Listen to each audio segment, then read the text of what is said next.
Hi, Carver.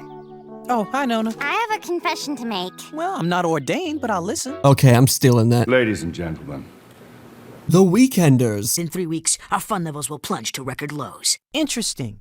And how did you obtain your data? Made it up. I see. It makes me really upset that no one talks about this show. When it comes to discussions about the best Disney cartoons, usually from the early 2000s and 2010s, there aren't a whole lot of curveballs you'll see get thrown around. Disney is Disney after all. It's hard for basically anything they produce to fall to the wayside and be forgotten about, even if there are way more popular options. When people list the best Disney cartoons, it's usually a toss-up between the more popular shows like Kim Possible, Phineas and Ferb, Gravity Falls, maybe the original or rebooted versions of DuckTales. Then there's stuff like Recess, House of Mouse, Lilo and Stitch the series. All of these are solid picks, but there's one specific Disney show that throughout the years never seems to get acknowledged at all, and it always puzzles me as to why. Because if I'm being totally honest for a second, The Weekenders is one of the best Disney cartoons of all time, and I'm tired of people acting like it never existed.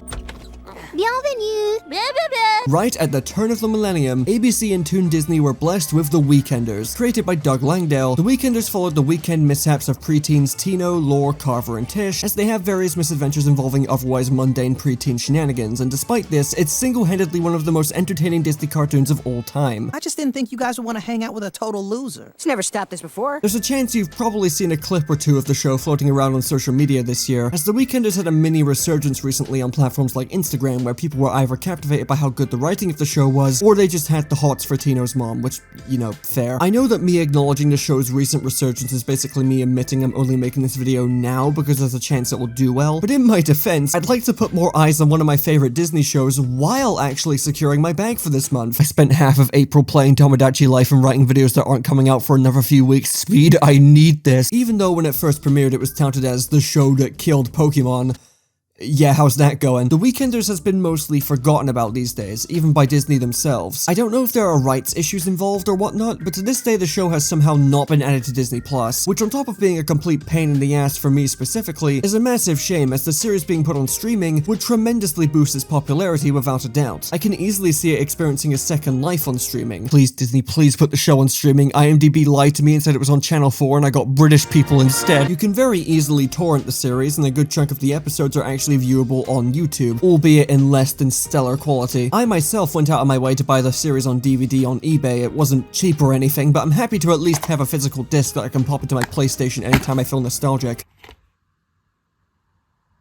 Dear God. So, The Weekenders. What even happens in this show? What's it about? Why is Google not working and why do I have to ask a YouTuber this question? Every episode of The Weekenders takes place over the course of a weekend, naturally, as a fairly mundane problem is introduced to our main cast, and it must be solved before Monday rolls around. Off the jump, a lot of the lessons throughout this show are not unique nor original, but the show does approach them with a refreshing amount of maturity. It never feels like it's talking down to kids or being heavy-handed with its messaging, and this adds to the laid-back charm of the show overall. One of my favorite aspects of The Weekenders is simply how chill the whole show is. It's a very comfy, cozy feeling show and a great vibe, much like The Weeknd itself. I'm such a twat. It's very easy to just put The Weekenders on whenever you want to chill out and vibe, which is one of the biggest compliments I can give to a show these days, given how much my Deadlock teammates are affecting my cortisol levels.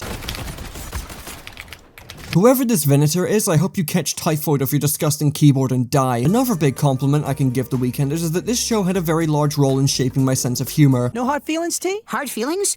Me?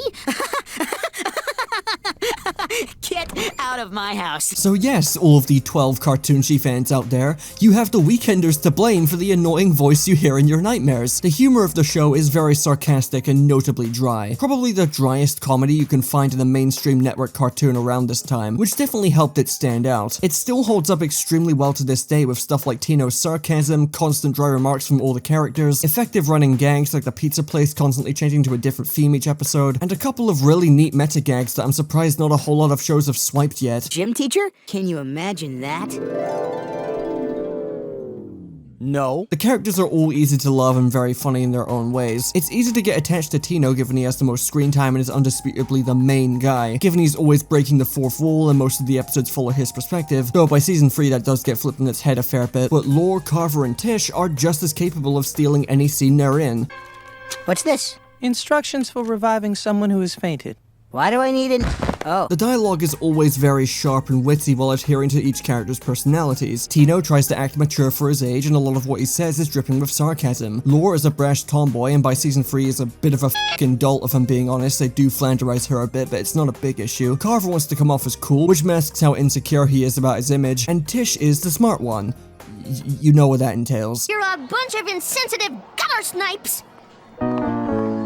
She definitely would have regretted that. Oh yeah. Good thing she didn't say it. They all have the same kind of quick-witted jokes and remarks, but they all feel unique. You're not gonna listen to a line from Tish and think that Carver could have just said the same thing. Tino's mom is a particular standout, not just because I think she's attractive, I'll leave that shit to Saber. Seriously, new cartoon crush unlocked. But because she's probably one of the best moms in animation, weird category to pay attention to, I know, I forget most of my viewers come from broken homes, she is mostly there to just give Tino and his friends some advice, but her relaxed demeanor and sarcasm lend well to the surprising amount of wisdom she has. She's just a pleasant character to listen to, on top of being very funny in her own right. You want me to leave now so you could say bad words? That'd be great, thanks. I also love that she's a single, but whoa, I gotta be careful phrasing that part. I love how the show tackles the fact that she's a divorced single mother and the fact that Tino's father isn't around. Respectful takes on divorced parents and the effects they have on kids are more common in cartoons today, but it's great to see a cartoon from the early 2000s handle this subject with so much care and maturity. I don't remember what it was like with Dad around. Anyway, what are you gonna do? Marry some guy just so I have a dad? Yeah, right. In particular, I really love the scenes where Tino and his mom just talk frankly about the whole ordeal. Tino just straight up telling his mom that he doesn't remember what it was like when his dad was around. Tino's mom having a genuine discussion with Tino about the possibility of marrying her new boyfriend. The flashback to earlier in Tino's childhood, that alone stood out to me when I was a kid, because Tino and his mom were celebrating winter solstice without Tino's dad. And still to this day, I celebrate winter solstice with my mother, and I go to celebrate Christmas with my dad a few days later. It's such an ultra-specific moment that oddly makes me feel like the show was made for me. It was one of the few times as a kid I felt like my exact living situation felt seen. I'm not actually pagan, by the way, it's just a family tradition. The Weekenders is an episodic show at the end of the day. You're not getting story arcs here, but it does occasionally acknowledge previous episodes and acknowledges that the stuff that happened in them did actually happen. It doesn't mean too much in the grand scheme of things, the episodes usually function fine without these brief moments of continuity, but it's a nice detail and it goes a long way to emphasize how real all of these characters feel. They don't have any major arcs or anything, but they do learn from their mistakes and change as the series goes on. What surprised me quite a bit looking back is just how good the show looks. The animation is pretty great, the show is very easy on the eyes. Characters are allowed to go off-model for better expressions and movement. There's a lot of great character acting and small nuances that help to make each character stand out and feel truly alive. There is very rarely a moment in this show where a character is standing completely still on some f***ing Family Guy shit. For a Disney cartoon released at the start of the 2000s, this shit is excellent. The coloring is also quite nice to look at, nothing's too dark or too bright. One part you'll probably see people mention about this show more than anything else for some reason is that it's one of the only Western cartoons ever where characters constantly change their clothes each episode. Weird detail to point out, I know,